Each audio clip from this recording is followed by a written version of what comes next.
Assalamualaikum. Maman sini mitwar babala modu kalam. वाकई खूब चयो आहे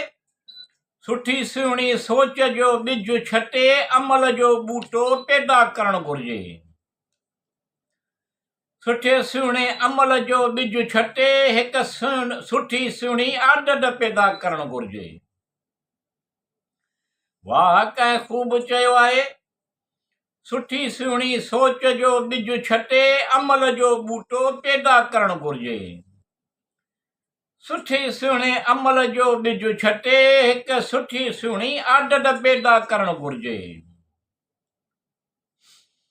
आदत जी वज़ाहत इन रीत करे सघिजे थी त कंहिं बि आदत जी वज़ाहत इन रीत करे सघिजे थी त कंहिं बि सबब करे कंहिं मुहरक जो थियणु आदत आहे हिकु आदत जो ॿिज छटे किरदार पैदा करणु घुरिजे वाकई खूब चयो आहे सुठी सुहिणी सोच जो ॿिज छटे अमल जो ॿूटो पैदा करणु घुरिजे सुठी सुहिणे अमल जो ॿिज छटे हिकु सुठी सुहिणी आदत पैदा करणु घुरिजे कंहिं कम खे हर भेरे करणु ऐं सोच खे बार बार वरजाइण बि आदत आहे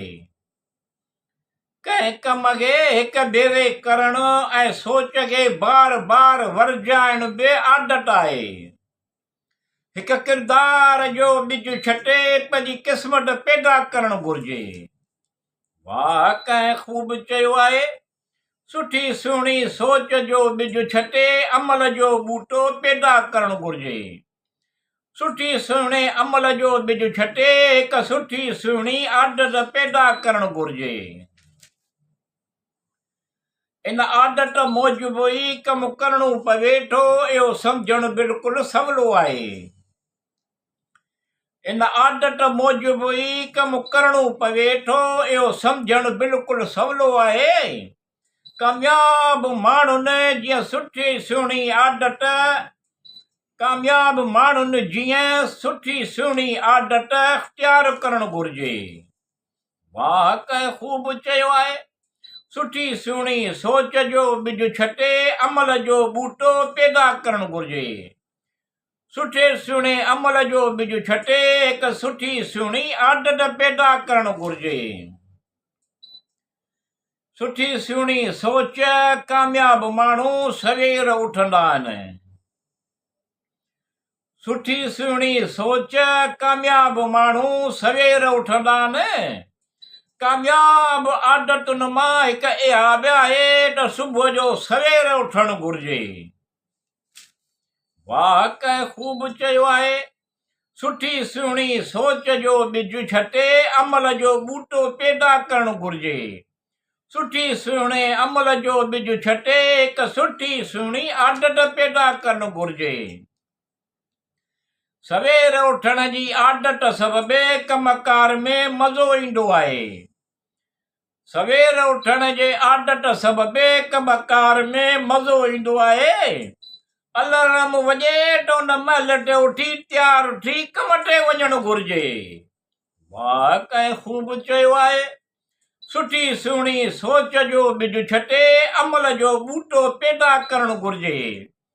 सुठे सुहिणे अमल जो ॿिज छटे हिकु सुठी सुहिणी आदत पैदा करणु घुरिजे देर सां उथण वक़्त ते मानी न खाइण सबबि तक़रीबन परेशानियुनि जो शिकार रहंदा आहिनि देर सां उथण वक़्त ते मानी न खाइण सबबि तक़रीबन परेशानियुनि जो शिकार रहंदा आहिनि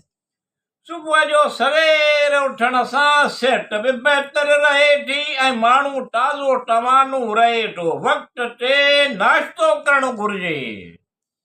वाकई खूब चयो आहे सुठी सुहिणी सोच जो ॿिज छटे अमल जो ॿूटो पैदा करणु घुरिजे सुठी सुहिणे अमल जो ॿिज छटे हिकु सुठी सुहिणी आदत पैदा करणु घुरिजे